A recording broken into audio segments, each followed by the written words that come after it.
കേരളത്തിന്റെ രാഷ്ട്രീയ ചരിത്രം പരിശോധിച്ചാൽ വോട്ട് ബാങ്കിൽ ഇത്രയും സ്ഥിരതയുള്ള മറ്റൊരു പാർട്ടി മുസ്ലിം ലീഗ് അല്ലാതെ വേറൊന്നില്ല. കോൺഗ്രസ് ലീഗ് നേതൃത്വങ്ങൾ മുൻകാലങ്ങളിൽ ഒന്നുമില്ലാത്ത അകലത്തിലാണ് എന്നതാണ് സമീപകാല സംഭവങ്ങൾ വ്യക്തമാക്കുന്നത്. കിട്ടുന്ന അവസരങ്ങളിലെല്ലാം ലീഗിന് വേണ്ടി സംസാരിച്ച് അവസരം മുതലാക്കാനുള്ള CPMന്റെ ശ്രമവും അണികളെ കുഴയ്ക്കുന്നുണ്ട്. അധികാരത്തിന്റെ ഇടനാഴികളിലേക്ക് കോണി കയറാനാകാത്തത് ലീഗിനെ എന്നും അസ്വസ്ഥമാക്കുകയും ചെയ്യുന്നു. മുസ്ലിം ലീഗ് ചത്തക്കുതിരയാണെന്നാണ് ഇന്ത്യയുടെ ആദ്യ പ്രധാനമന്ത്രി ജവഹർലാൽ നെഹ്റു കോഴിക്കോട്ട് വിശേഷിപ്പിച്ചത്. കാഴ്ച ബംഗ്ലാവിൽ സൂക്ഷിക്കേണ്ട ചരിത്ര വസ്തുവാണെന്നും നെഹ്റു പരിഹസിച്ചു. മുസ്ലിം ലീഗ് ഉറങ്ങിക്കിടക്കുന്ന സിംഹമാണ്. ഗർജനം ഈ ഉപഭൂഖണ്ഡത്തിൽ മുഴങ്ങാൻ പോകുന്നതേയുള്ളൂ. മറുപടി പറഞ്ഞത് CH മുഹമ്മദ് കോയ. കാലം കുറെ കടന്നു. നെഹ്റു ചത്തക്കുതിരയെന്ന് വിശേഷിപ്പിച്ച ലീഗ് ഇന്ന് കേരളത്തിൽ കോൺഗ്രസ് നേതൃത്വം നൽകുന്ന ഐക്യജനാധിപത്യ മുന്നണിയിൽ രണ്ടാമത്തെ വലിയ കക്ഷിയാണ്. ന്യൂനപക്ഷ മുസ്ലിം സമുദായത്തിനു വേണ്ടി നിലനിൽക്കുമ്പോഴും അതിനപ്പുറത്ത് ജനാധിപത്യ മതേതര സ്വഭാവം വെച്ചുപുലർത്തുന്ന പാർട്ടി. അധികാര ഇടനാഴികളിൽ നിന്ന് 10 വർഷമായി ലീഗ് പുറത്താണ്. അധികാരമില്ലാതെ തുടർച്ചയായ 10 വർഷം ലീഗിനെ തളർത്തുമെന്ന് നേതാക്കൾക്ക് നന്നായി അറിയാം. മലബാറിലുള്ള ശക്തി തിരിച്ചറിഞ്ഞാണ് കോൺഗ്രസ് പാണക്കാട് കുടുംബത്തെയും ലീഗ് നേതൃത്വത്തെയും ചേർത്തു നിർത്തിയിരിക്കുന്നത്. 2021 തുടർഭരണം നഷ്ടമായതിനു പിന്നാലെ നേതൃത്വം ഏറ്റെടുത്ത കോൺഗ്രസ് നേതാക്കൾക്ക് എന്തുകൊണ്ടോ ലീഗുമായുള്ള ബന്ധം കാത്തുസൂക്ഷിക്കുന്നതിൽ എവിടെയൊക്കെയോ പാകപ്പിഴവുണ്ടായി. 3ാം സീറ്റിന്റെ കാര്യത്തിലും ലീഗിന്റെ കടുംപിടുത്തത്തിന്റെ കാരണവും പഴയ ഊഷ്മളബന്ധം നഷ്ടപ്പെട്ടത് തന്നെ. കോൺഗ്രസിന്റെ ഗ്രൂപ്പ് പോരും നേതാക്കൾ തമ്മിലുള്ള തമ്മിലടിയും ലീഗിനിന്ന് ആശങ്കയാണ്. UDFിൽ നിന്നാൽ രക്ഷയില്ലെന്ന തിരിച്ചറിവും ഇനി UDF ഭരണത്തിൽ വരില്ലെന്ന ആശങ്കയും ഏറെക്കാലമായി ഒരു വിഭാഗത്തിനുണ്ട്. ലീഗിനെ ചൂണ്ടയിട്ട് വലയിലാക്കാൻ ഇടതുമുന്നണിയും ശ്രമങ്ങൾ നടത്തിയിരുന്നു. കേരളത്തിലെ കോൺഗ്രസിൽ അടുത്ത കാലത്തൊന്നും ഐക്യമുണ്ടാകില്ലെന്ന് വരുത്തി തീർക്കാൻ ശ്രമങ്ങളും നടന്നു. ലീഗിനെ ഏറ്റവും തുണയ്ക്കുകയും ലീഗ് ആദരിക്കുകയും ചെയ്തിരുന്ന ഉമ്മൻചാണ്ടിയുടെ മരണത്തോടെ നേതാക്കൾക്ക് ആശങ്ക കൂടി. അണികളും അടിത്തറയും വൻതോതിൽ ചോരുമെന്ന ഭയവും ലീഗിനെ അലട്ടി. കഴിഞ്ഞ നിയമസഭാ തെരഞ്ഞെടുപ്പിൽ 27 മണ്ഡലങ്ങളിൽ 15 മാത്രമാണ് ലീഗ് ജയിച്ചത്. 12 മണ്ഡലങ്ങളിലെ തോൽവി വലിയ പാഠമാണ് നൽകിയെന്നത് വാസ്തവം. കോൺഗ്രസ് നേതാക്കളുടെ പല സമീപനങ്ങളിലും പ്രസ്താവനകളിലും മുറുമുറുപ്പുണ്ടായെങ്കിലും ലീഗ് നേതാക്കൾ പലതും പുറത്തു പറഞ്ഞില്ല. കണ്ണൂരിലെ RSS ശാഖകൾക്ക് കാവലൊരുക്കിയെന്ന KPCC പ്രസിഡന്റിന്റെ പ്രസ്താവനയും CPIMന്റെ പലസ്തീൻ ഐക്യദാർഢ്യ റാലിയിൽ മുസ്ലിം ലീഗ് പങ്കെടുക്കുന്നതുമായി ബന്ധപ്പെട്ട് നടത്തിയ പട്ടിപരാമർശവും ലീഗിന്റെ അതൃപ്തിക്ക് കാരണമായി. K കരുണാകരന് ശേഷം ഉമ്മൻചാണ്ടിയും രമേശ് ചെന്നിത്തലയും K മുരളീധരനുമെല്ലാം ലീഗുമായി നല്ല ബന്ധം കാത്തുസൂക്ഷിച്ചിരുന്നു. AICC അധ്യക്ഷനായി മത്സരിച്ച ശശി തരൂരിനെ കേരളത്തിലെ ഭൂരിഭാഗം കോൺഗ്രസ് നേതാക്കളും അവഗണിച്ചപ്പോൾ തരൂരിന് ലീഗ് പിന്തുണ നൽകിയും പുതിയ നേതൃത്വത്തിന് ഒരു മുന്നറിയിപ്പായിരുന്നു. മുസ്ലിം ലീഗ് എന്ന ഘടകകക്ഷി കൂടെയില്ലെങ്കിൽ അധികാരത്തിലേക്ക് ഒരു തിരിച്ചുവരവ് ഇനിയില്ലെന്ന തിരിച്ചറിവ് കോൺഗ്രസിനുണ്ട്.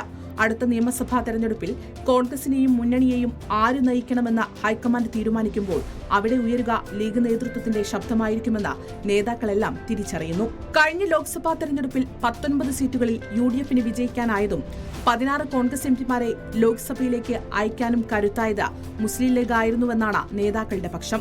കഴിഞ്ഞ തവണ ലീഗ് 3ാം സീറ്റ് ആവശ്യപ്പെട്ടിരുന്നെങ്കിലും ദേശീയ തലത്തിലെ സാഹചര്യം പരിഗണിച്ച മുന്നണി തീരുമാനത്തിന് വഴങ്ങുകയായിരുന്നു.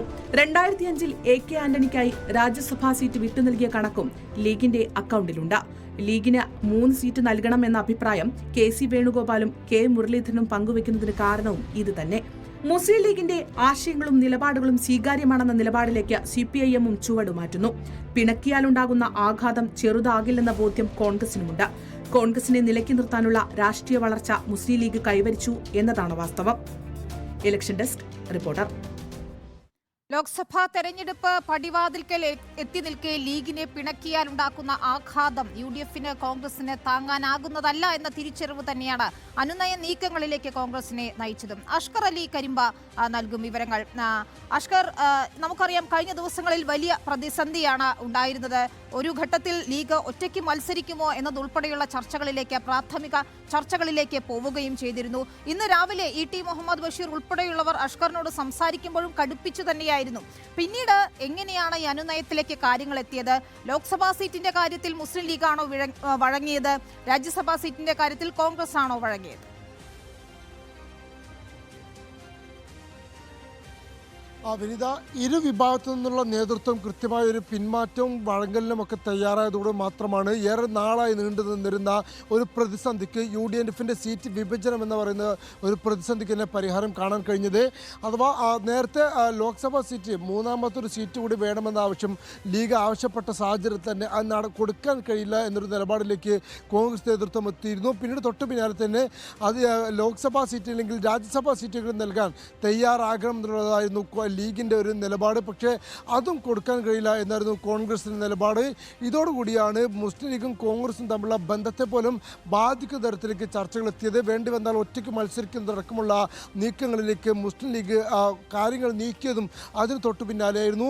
എന്നാൽ കഴിഞ്ഞ ദിവസം നടത്തിയ ചർച്ചകൾക്കൊടുവിലാണ് ഒരു തരത്തിലും ലീഗിനത്തെ പിണക്കാതെ ലീഗിൻ്റെ അതൃപ്തിക്ക് പാത്രമാകാതെ തന്നെ പ്രശ്നം പരിഹരിക്കണമെന്നുള്ള ഒരു ആവശ്യത്തിലേക്ക് കോൺഗ്രസ് എത്തുന്നത്. സ്വാഭാവികമായും ലോക്സഭാ സീറ്റ് അധികം നൽകിയില്ലെങ്കിൽ പോലും രാജ്യസഭാ സീറ്റ് എന്നുള്ള കാര്യത്തിൽ ഒരു വിട്ടുവീഴ്ച എന്നുള്ളൊരു നിലപാടിലേക്ക് കോൺഗ്രസ് നേതൃത്വം എത്തുന്നത് അങ്ങനെയാണ്. സമാനമായ രീതിയിൽ തന്നെ ലോക്സഭാ സീറ്റ് ഇല്ലെങ്കിലും രാജ്യസഭാ സീറ്റുകളും അധികമായി നേടിയെടുക്കുക എന്നുള്ള ഒരു കാര്യത്തിൽ ലോക്സഭയിൽ നിന്ന് പിന്മാറി രാജ്യസഭയിലേക്ക് അതിലേക്ക് വഴങ്ങുന്ന ഒരു തരത്തിലേക്ക് ലീഗും എത്തുന്നു. സ്വാഭാവികം രണ്ട് വിഭാഗം നേതൃത്വം നടത്തിയ ഈ ചെറിയൊരു പിൻവാങ്ങലും പരസ്പരമുള്ളൊരു പ്രശ്നം പരിഹരിക്കാനുള്ള നീക്കം കൂടിയാണ് യഥാർത്ഥത്തിൽ ഇപ്പോൾ രാജ്യസഭാ സീറ്റ് ലീഗിന് എന്നുള്ള ഒരു തീരുമാനത്തിലേക്ക് കാര്യങ്ങൾ എത്തിയിരിക്കുന്നത്. ഇനി അതിൻ്റെ പ്രഖ്യാപനം എപ്പോഴാണ് എന്നുള്ള ചോദ്യം മാത്രമാണ് ഇപ്പോഴും ബാക്കി.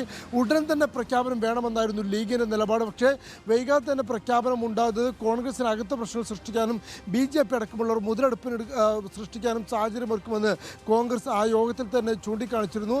എന്നാൽ അതിൽ ഒരുപാട് കാലതാമസം പാടില്ല എന്നായിരുന്നു ലീഗിൻ്റെ നിലപാട്. എന്തായാലും മറ്റന്നാൾ 27-ാം തീയതി ചേരുന്ന മുസ്ലിം ലീഗിൻ്റെ സംസ്ഥാന നേതൃസമിതി യോഗത്തിൽ ഇതിൻ്റെ പ്രഖ്യാപനം അടക്കമുള്ള കാര്യങ്ങൾ മുസ്ലിം ലീഗ് അന്തിമ തീരുമാനമെടുക്കും.